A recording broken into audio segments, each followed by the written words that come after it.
तीन दोस्त और पुरस्कार जंगल। एक गांव में तीन दोस्त रहा करते थे, अली, बिलाल और फरहान। वो तीनों बहुत बहादुर थे।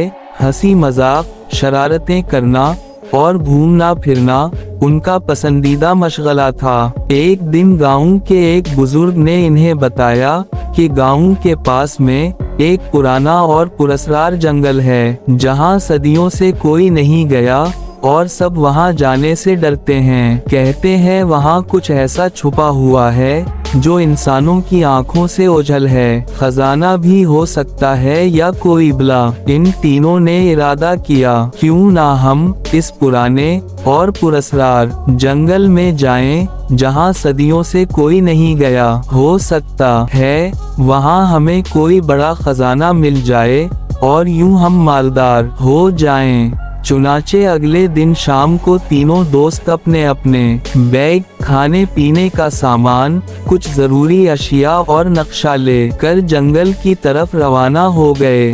रात का वक्त था और जंगल में दाखिल होते ही फिजा बदल गई।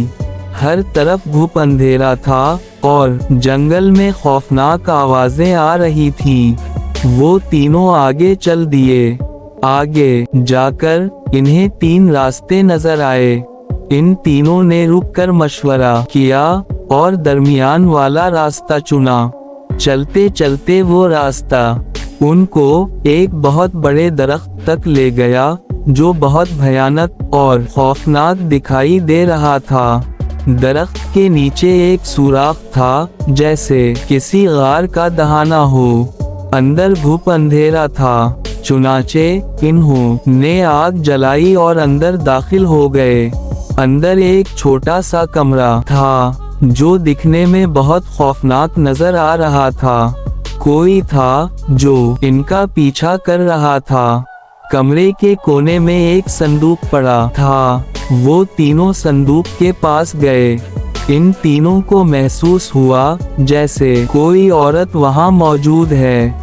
जैसे ही इन्होंने संदूक खोलने की कोशिश की, अचानक एक बहुत बड़ा और खौफनाक सांप निकल आया। सांप ने इन तीनों को मारने की कोशिश की, मगर इन तीनों ने मिलकर सांप का मुकाबला किया और बिल आखिर सांप को मार दिया।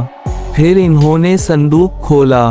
जैसे ही इन्होंने संदूक खोला तो इनकी खुशी की इंतहा ना रही, क्योंकि अंदर चमकते हीरे जवाहरात और सोने के सिक्के थे। वो ये सब देखकर बहुत खुश हुए। फिर इन तीनों ने हीरे जवाहरात और सोने के सिक्के आपस में बांट लिए और जंगल से निकल आए और गांव की तरफ चल पड़े। जैसे ही वो गांव में दाखिल हुए, गांव वाले इनके पास हीरे जवाहरात और सोने के सिक्के देखकर हैरान हुए और वो तीनों खुशी खुशी अपने अपने घरों की तरफ चल दिए।